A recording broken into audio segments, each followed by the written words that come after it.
අර දරුවා සහ ගුරුවරියන් අතර ඇතිවෙච්ච ප්‍රශ්නයේ හරි වැරද්ද කවුද? ඒ වැඩේ වැරදි කියන්නේ යනවා කියන එක.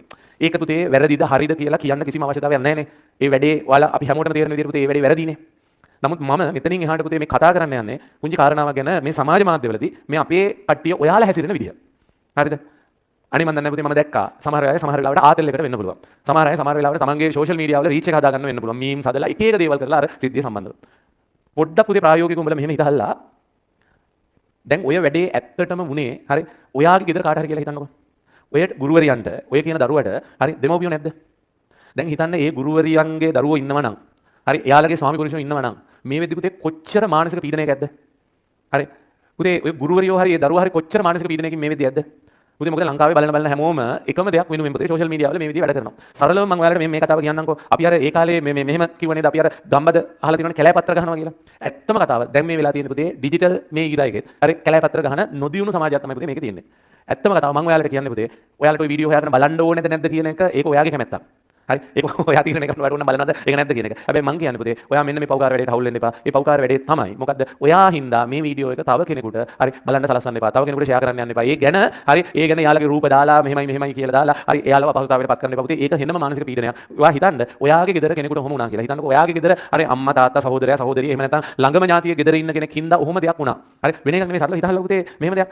ඔයාගේ ෆොටෝ එකක් නිකුත් වෙනවා මොකක් හරි ඇක්සිඩන්ට්ලි පුතේ ඇඳුමෙන් භාගයක් ඕපන් වෙලා තියෙන විදිහට. හිතන්න ඔයාට ඒක මානසිකව කොච්චර පීඩනයක් ඇති වෙනවද? සරලව කියනවා නම් හරි ඒ පීඩනය හරි ඒක දහස් ගුණයක් පුතේ වෙලා ඔය කට්ටියන්ට මේ වෙලාවේ ඒ මිනිස්සුන්ට ඇති වෙනවා ඇති. අපි ඒක ගැන ඇත්තටම අනුකම්පා කළ යුතුයි. ඒක හොඳට තේරුම් ගන්න.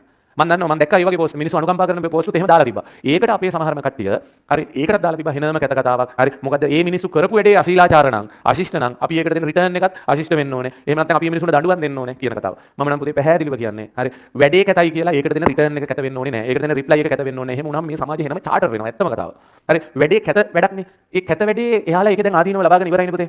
හරි අපිට මම හිතන විදිහට නම් ශිෂ්ට සම්පන්න මිනිසෙකුට අයිතියක් නැහැ තවත් මිනිසෙකුට දඬුවම් දෙන්න. හරි අපේ සමාජයට දඬුවම් දෙන්න වෙනම රාමුවක් තියෙනවා පුතේ. ඒකට අපිට නීති තියෙනවා. හරි අන්න අපි දඬුවම් දෙන්න ඕන අන්න ඒ විදිහට. නීතියකින් මිසක් ඔය විදිහට මිනිස්සුගේ චරිතයක් ඝාතනය කරලා නෙමෙයි කියන එක තමයි මට නම් කියන්න තියෙන්නේ. හරි ඔයාලා පුතේ මේ ශික්ෂා වල බලාපොරොත්තු වෙන යම් කිසි දෙයක් ඇති. සරලව මට කියන්න තියෙන්නේ ඒ බලාපොරොත්තුවට වඩා එහා ගියපු දෙයක් ඔයා හිතන්න ඔයාගේ කෙනෙකුට මේ දේ වුණොත් මොකද්ද සිද්ධ වෙන්නේ කියලා. හරිද? ඉතින් ඒක අපිට යාළුවට දඬුවම් දෙන්න අපිට අයිතියක් නැහැ. හරි අපි කරන්නට ඕනේ අපි පුළුවන් තරම් අපෙන් වෙන වැරදි ප්‍රමාණය අඩු කරගන්න ඕනේ. අනික ඔය පෝස්ට් ෂෙයා කරන හැමෝම පුතේ හරි 100%ක්ම නිවැරදි වෙන්නේ නැහැනේ.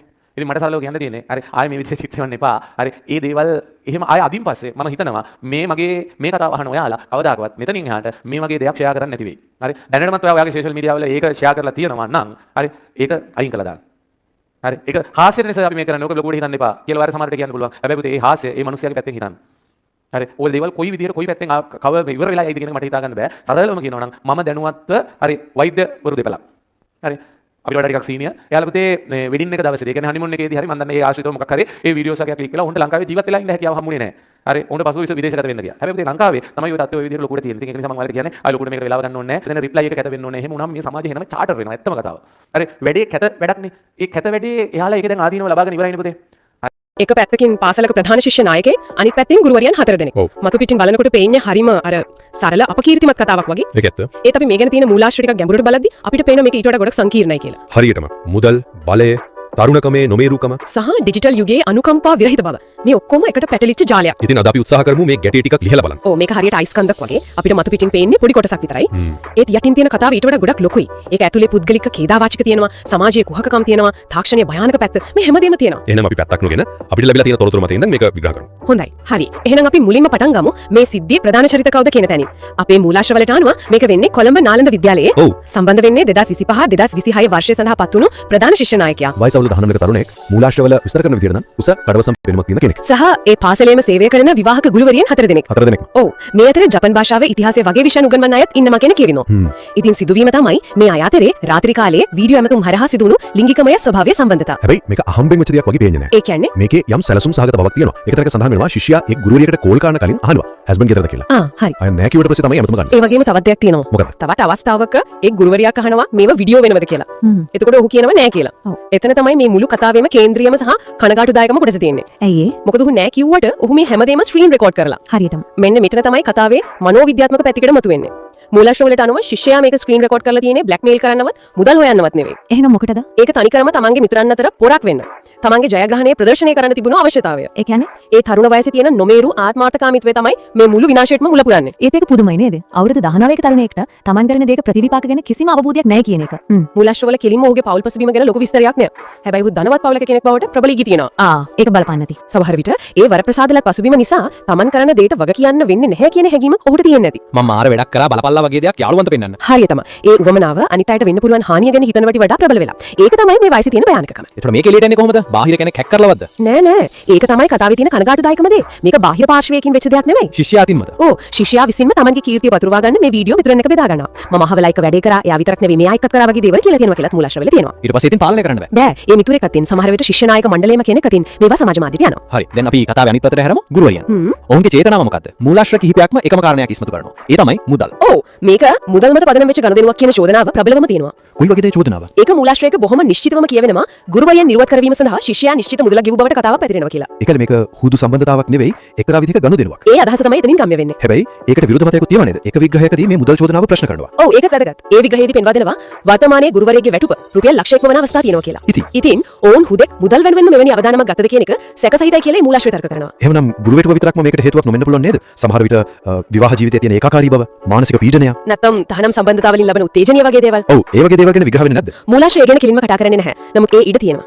ඒ කියන්නේ මේක මුදල් කියන එකම සාධකයේ මත පැහැදිලි කරන්න බැරි තරම් සංකීර්ණයි. සමහර වෙලාවට මේක තමන්ට තරුණයි ආකර්ෂණීයයි කියලා තහවුරු කරගන්න තිබුණු අවශ්‍යතාවයක් වෙන්න පුළුවන්. එහෙමත් නැත්නම් විවාහ ජීවිතයේ තියෙන හිස්තැන පුරව ගන්න ගත් උත්සාහයක්. වෙන්න පුළුවන්. අපි දන්නේ නැහැ. හැබැයි මේක කළුසුදු කතාවක් නෙවෙයි කියන එක නම් පැහැදිලියි. ඉතින් මේ හැමදේම එළියට ආවට පස්සේ මේකට සම්බන්ධ වෙච්ච හැමෝගම ජීවිත කන පිට පෙරළුණා. අපි බලමු මේ ප්‍රතිවිපාක කොච්චර දරුණු වුණාද කියලා.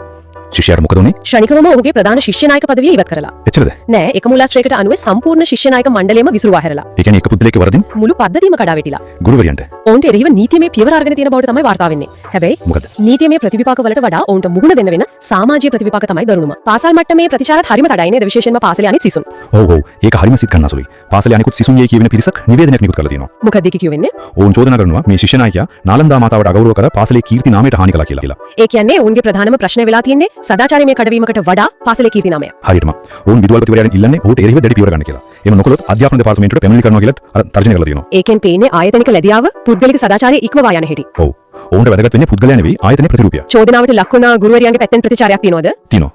එක මුලාශ්‍රයකට අනුව චෝදනාවට ලක් වූ එක් ගුරුවරයෙක් සමාජ මාධ්‍ය සටහනක් දාලා තියෙනවා. මොකද ඒ කියන්නේ? ඇය කියනවා Tamanට මඩ ගහන්න තමයි මේ දේ කරේ කියලා. Taman මේ ගැන නීතිමය පියවර ගන්නවා කියලා. ඒකම තවත් බරපතල චෝදනාවක් තියෙනවා නේද? ඔව්. මේ ගුරුවරයන්ගෙන් කෙනෙක් මීට කලිනුත් මෙවැනි සිදුවීමකට සම්බන්ධ වෙලා තියෙනවා කියලා එක් මූලාශ්‍රයක සඳහන් වෙනවා. ඒක තහවුරු කරපු දෙයක්ද? නෑ ඒක තහවුරු නොකළ චෝදනාවක්. නමුත් ඒකෙන් පෙන්නනවා මේ වගේ සිදුවීමක් වුණාම පුද්ගලයාගේ අතීතය හරහා අවුස්සලා තවත් මඩ ගහන්න සමාජය කොයිතරම් ඉක්මන් වෙනවද කියන එක. හරි අපි මේ සිදුවීමෙන් එහාට ගිහින් මූලාශ්‍රවල තියෙන පුළුල් සමාජ විග්‍රහය දිහාට හරමු. ඒක මූලාශ්‍රයක් මේක හුදු ප්‍රවෘත්තියක් විදිහට නොබලා උපදේශාත්මක කතාවක් විදිහට ඉදිරිපත් කරනවා. ඔව් විශේෂයෙන්ම තාක්ෂණයේ භයානකකම ගැන. ඔව් ඒ විග්‍රහයේදී තාක්ෂණය දැලිපිහියකට සමාන කරනවා. දැලිපිහියකට ඔව් දැලිපිහියෙන් රැවුල කපා ගන්නත් පුළුවන්, ගෙල කපා ගන්නත් පුළුවන්. ඒ වගේ තාක්ෂණය හොඳට වගේම නරකටත් පාවිච්චි කරන්න පුළුවන්. මෙතන වෙලා තියෙන්නේ ඒක. ඒ කියන්නේ පුද්ගලික සතුටක් හොයාගෙන ගිය ගමනකදී ඒ තාක්ෂණයම ඔවුන්ගේ ජීවිත විනාශ කරන ආයුධය බවට පත් වෙලා. හරියටම. ඒ මූලාශ්‍රයේ විශේෂයෙන්ම අවධාරණය කරනවා විවාහක ගුරුවරයන්ට මුහුණ දෙන්න වෙන සමාජීය විනාශය ගැන. ඒක ශිෂ්‍යයාට මුහුණ දෙන්න වෙන තත්වයට වඩා හාත්පසින්ම වෙනස්. ඒක තමයි මේකේ තියෙන අතිශය කනගාටුදායක පැත්ත. ශිෂ්‍යයාට තරුණකමේ නොසලකිල්ල කියලා සමාවක් ලැබෙන්න පුළුවන්. ඔහුගේ දෙමව්පියන් ඔහු ආරක්ෂා කරයි. නමුත් මේ විවාහක ගුරුවරයන්ට එහෙම සමාවක් නැහැ. ඔවුන් කොහොමද තමන්ගේ ස්වාමි පුරුෂයාට දරුවන්ට පාසලට නෑදෑයන්ට මුහුණ දෙන්නේ? ඒක තමයි ප්‍රශ්නේ. ඒ මූලාශ්‍රයේ කිලින්ම අනතුරු අංගවනවා මෙවැනි දේවල් අවසානයේ සියදි විනාශ ගැනීමකින් උනත් කෙලවර වෙන්න පුළුවන් කියලා. මොකද සමාජය ඕන්ව විනිශ්චය කරන විදිහ හරිම කුරුයි. මේක තනිවුණු සිදුවීමක් නෙවෙයි කියන අදහසකුත් මූලාශ්‍රවලින් එනවා නේද? ඔව් මේක සමාජයේ සැඟවිලා තියෙන ලොකු ප්‍රවණතාවක එක පිපිරීමක් විතරයි වගේ. ඒ කිව්වේ ඒ විග්‍රහයේදී වෙනත් සමාන සිදුවීම් ගැන තිංගි කරනවා. උදාහරණයක් විදිහට පාසල්වල ක්‍රීඩා කරන සිසුන් දිහා බලාගෙන ඉන්න ධනවත් මව්වරුන් ගැන. රග ක්‍රීඩා කරන උසමහත ශිෂ්‍යයන්ව ඇතැම් ධනවත් කාන්තාවන් දඩයම් කරන අවස්ථාව ගැනත් මීට පෙර වාර්තා වෙලා තියෙන බවෙහි සඳහන්. බලය, මුදල්, තාක්ෂණය සහ ලිංගිකත්වය. ඔය කාරණා පාසල් පරිසරය තුළ භයානක විදිහට ගැටෙන බවට මේක සාක්ෂියක්. එතකොට මේ මුළු සිදුවීමෙන්ම දෙමාපියන්ට දෙන පණිවිඩය මොකද්ද? ප්‍රධානම පණිවිඩය තමයි තමන්ගේ දරුවන්ව ඒ පිරිමි දරුවෙක් වුණත් ගැහැණු දරුවෙක් වුණත් S2 වගේ බලා ගන්න ඕන කියන එක. විශේෂයෙන්ම 60 කනට පේන දක්ෂ දරුවන් ඉන්නවනම්. ඔව් ඒ වගේම පොඩි ආතල් එකක් ගන්න ගිහින් ජීවිතේම විනාශ කරගැනීමේ අවධානම ගැන දෙමාපියන් දරුවන්ව දැනුවත් කරන්න ඕන. හැඟීම් පාලනය කරගන්න එක, තමන්ගේ ක්‍රියාවල ප්‍රතිවක්ක ගැන හිතන එක කොච්චර වැදගත්ද කියලා දෙන්න ඕන. ඒක නොසලකිලිමත් තීරණයකින් මුළු ජීවිතේම අඳුර වෙන්න පුළුවන්. ඇත්තටම මේ විනාශ කරපු දැවන්ත අරුබුදයක් බවට පත් වුණු විදිය. ඔව් ඩිජිටල් අවකාශයට යමක් මුදා හරියට පස්සේ ඒක ආපහු හරවන්න බෑ කියන එකට. මේක හොඳම උදාහරණයක්. ඒක හරියට බෝතලෙන් එළියට ගත්ත භූතයෙක් වගේ ආයෙත් ඇතුළට දාන්න බෑ. විශේෂයෙන්ම අපේ වගේ සමාජයක මේ වගේ දෙයක් පැතිරෙන්නේ ලව්ගින්නක් වගේ. ඒකෙන් වෙන හානිය ආපහු හදන්න බැරි තරම්. මේ සිදුවීමේදී දොස් පවරන්න ඕන කාටද? ශිෂ්‍යයාටද? ගුරුවරයාටද? නැත්නම් වීඩියෝ ප්‍රසිද්ධ කරපු මිතුරාටද කියන කාරණය ගැන මූලාශ්‍ර කතා කරනවා. හැබැයි සමහර වෙලාවට ඊට වඩා වැදගත් ප්‍රශ්නයක් තියෙනවා. ඒ මොකද්ද? වරද පටවනවට වඩා මෙතන තියෙන දුර්වලතාවය තේරුම් ගන්න එක. ගුරුවරයෙක්, ශිෂ්‍යයෙක් කවුරු වුණත් ඩිජිටල් යුගයේදී තමන්ගේ ජීවිතයම විනාශ කරගන්න පුළුවන් තීරණයක් ගන්න පොළඹවන සමාජයේයෝ පුද්ගලික පීඩනයන් මොනවද? ඒ ගැන